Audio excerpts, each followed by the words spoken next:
Hello, welcome back to another Pen Talk. Thank you very much for tuning in and joining me as I explore the amazing, phenomenal, interesting, continually changing wide world of pens. And yes, this is a first. It's just a nib being held up by a crab on a turntable, but it is a special nib. To me, it was like a unicorn nib. Did it actually exist? Could I actually get one? And I finally did. It's a medium, number 8, Jinhao nib that fits into the X159. Here's a listing on Amazon. I don't know how long they're going to last. It's limited to certain colors, but once you get the nib, and it's the second generation nib collar there, so it won't fit in the older X159s, but it will fit in most of the newer ones, but not all of them. It's a mystery to me as to why they have two different nib collars with different threading, and they're not interchangeable. But you can pull the nib and use it that way. So we're going to explore this nib in some detail. Obviously, we're going to see it right and compare it to the fine nib that I have. I don't have any extra fines, but that's okay with me. The crab's going to give you a wink, and we're going to continue on. So obviously the first thing to do is compare it to the fine Jinhao number 8 nib, which is on the right, and you can see a little bit of that green section. It's a two-tone nib, so that way it's easy to compare against the just plain silver tone version of the medium. And yes, it has definitely more tipping material on the end of that nib. Same feed, but I would say it's almost twice the size of the fine, which makes sense in some ways. But really the key is how does it write? So in my Ranga number 8 nib video, I showed these two different nib collars. This one I would say is Gen 1. It has the chariot on it, and this is typical of the nib collars that Jinhao had been using for many, many years on their number 5 and number 6 nibs.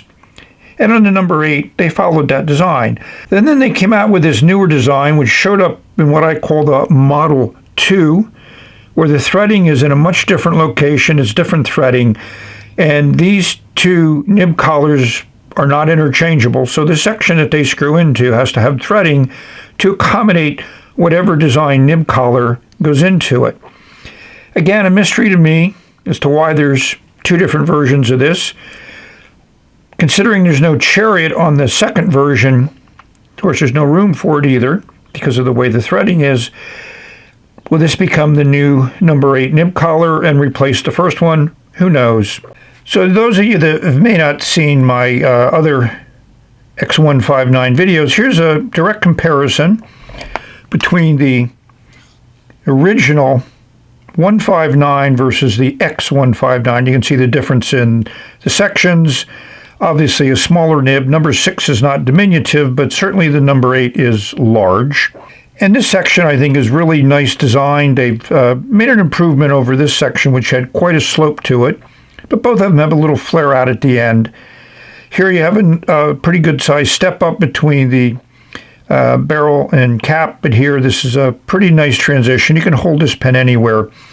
I think it's a very nice writing experience, as many people have talked about on the social media.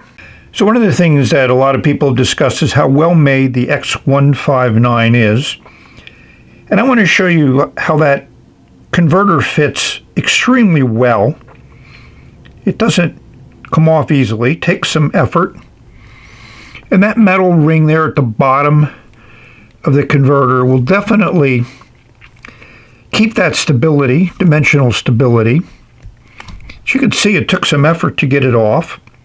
So that opening is a 2.6 millimeter. The older Jinhaos were a 3 millimeter opening, so that's a little different. So they've changed it. So all the newer Jinhaos take this same converter, and international standard Yovo and Bach is about 2.4 millimeters. So you can see they're all very close, but converters and cartridges are not interchangeable between those two. That is a very good tight fit. Excellent design, excellent engineering, excellent manufacturing. So on the Amazon listing, there are limited pens with each of the nib choices, and as you choose your nib, the listing changes to show you the pens that are available with that nib choice. There are 4 pens, I think, available with medium. So here we have the X159 that I got with a medium nib with silver trim. And here's the initial red X159 with gold trim.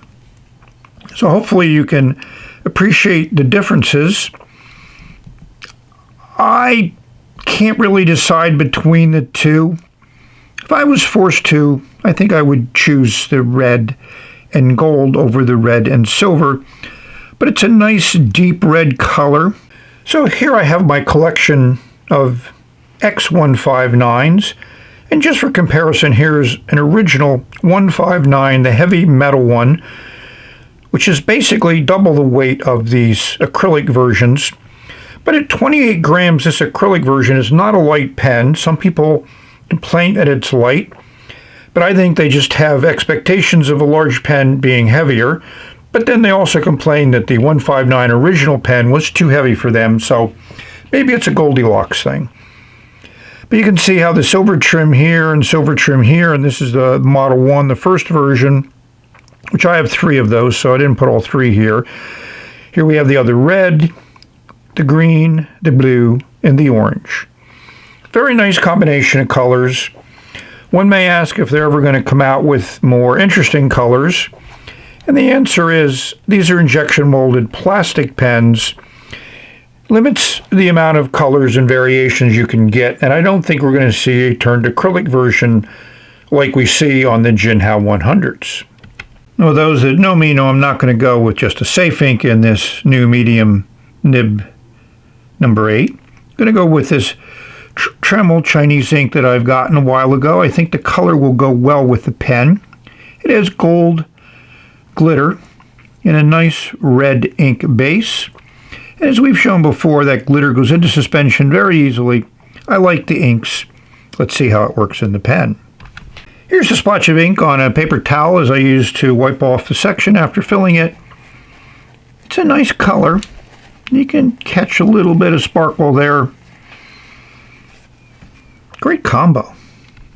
So one of the challenges with these smaller ink bottles is there's a small opening here, and that's a large section to get into that opening. And I enjoy filling my converter pens with the converter in place so ink will flush the nib and feed and get everything really saturated, so when that nib first touches paper, it'll write well. And this just fits in that opening. If this was a hair larger, it wouldn't fit in, and then it would make filling a challenge.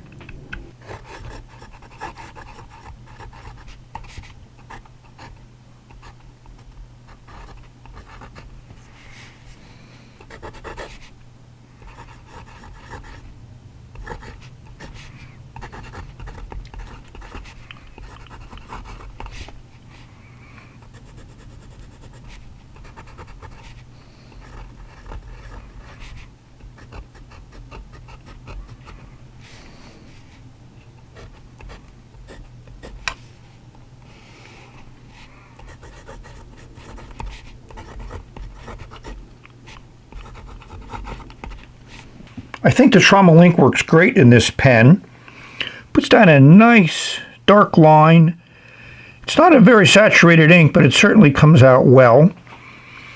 There's no flex in this nib, you wouldn't expect it, but it does have a little bounce to it, and it feels great on the paper. You do get feedback, which is fine with me.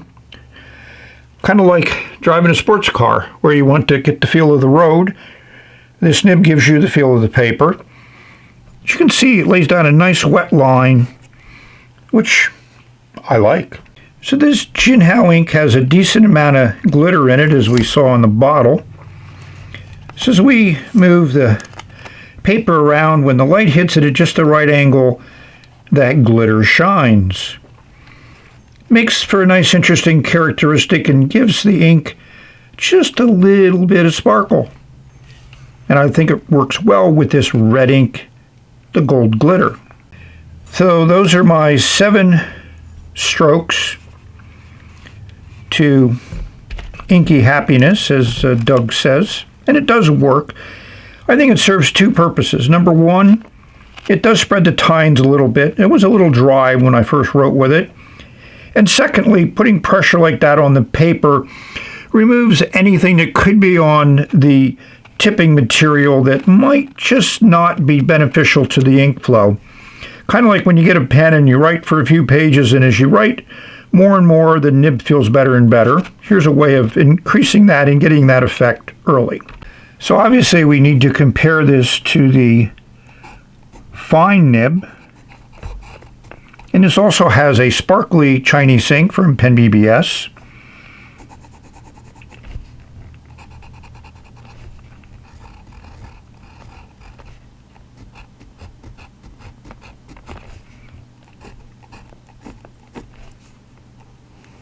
So one of the things that you'll notice is that it is a finer line. Definitely medium, definitely fine. I think this is a generous fine, and I think this is a generous medium. And the medium puts down more ink, which is what you would expect because it's a bigger nib, bigger tipping material, more ink flow. But both of these put out a very nice, consistent line. They're pleasant to write with. And the feedback is a little less with the fine nib because there's not as much in contact with the paper. So now it's time for my editorial comments. And I think all of you should know the X159 was my pen of the year in 2022, and it still continues to be a great pen, great writing experience, and something that I enjoy almost every day. And it is worthy of being held up by the snake. So we're going to close off this video. If you want details, I'll give you the links to my other X159 videos. You can look at those if you want more of the X159. But this is the end of this X159 with a medium nib. I hope you enjoyed it. So I want to thank all of you for watching. I hope this video finds everyone safe, healthy, and happy, enjoying your pens, putting some ink down, hopefully in a controlled manner, or not controlled. Each of them have their advantages. But use your pens, write a letter, doodle, sketch, whatever you're motivated to do. We've reached the end of this video, and we will say bye. More to come. I have a lot of pens to review. Stay tuned. And this is a great writer, continues to write well.